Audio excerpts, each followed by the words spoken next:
நம்ம வீட்ல சமையல் கட்டுல வந்து பார்த்தீங்கன்னா, பாத்திரம் கழுவுறதுக்காக இந்த நாரும், ஸ்பாஞ்சும் வந்து பார்த்தோன்னா யூஸ் பண்ணுவோம். அதாவது இந்த ஸ்ப்ரிங் மாரி இருக்கக்கூடிய இந்த நாரும் சரி, இந்த ஸ்பாஞ்ச் இந்த 2மே நம்ம யூஸ் பண்ணுவோம்.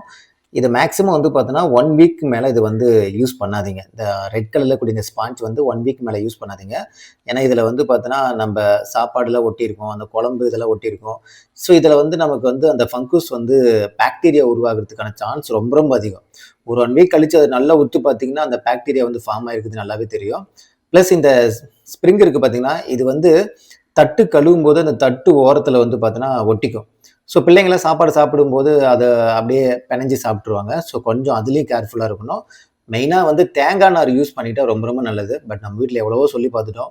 ஒரு 1 வீக் ஃபாலோ பண்ணுவாங்க. அப்புறம் அப்படியே திரும்பவும் இந்த இதுக்கு வந்துருவாங்க. ஏன்னா பாத்திரத்தில வந்து பார்த்தீங்கன்னா, நல்லா கரை போகணும்க்கோசரம் இத யூஸ் பண்ணுவாங்க. பட் மேக்ஸிமம் என்ன பண்றீங்கன்னா, அப்படி நீங்க யூஸ் பண்ணாலும் 1 வீக் மேல இத யூஸ் பண்ணாதீங்க. அதாவது இந்த ரெட் கலர் வந்து பார்த்தீங்கன்னா, 1 வீக் மேல யூஸ் பண்ணாதீங்க. இந்த ஸ்ப்ரிங்குமே வந்து பார்த்தீங்கன்னா, தட்டுல எங்கேயாவது ஒட்டியிருக்கா அப்படிங்கிறது செக் பண்ணீங்க. இது ரொம்ப ரொம்ப முக்கியம். நெறைய பேத்துக்கு பகிர்ந்துங்க.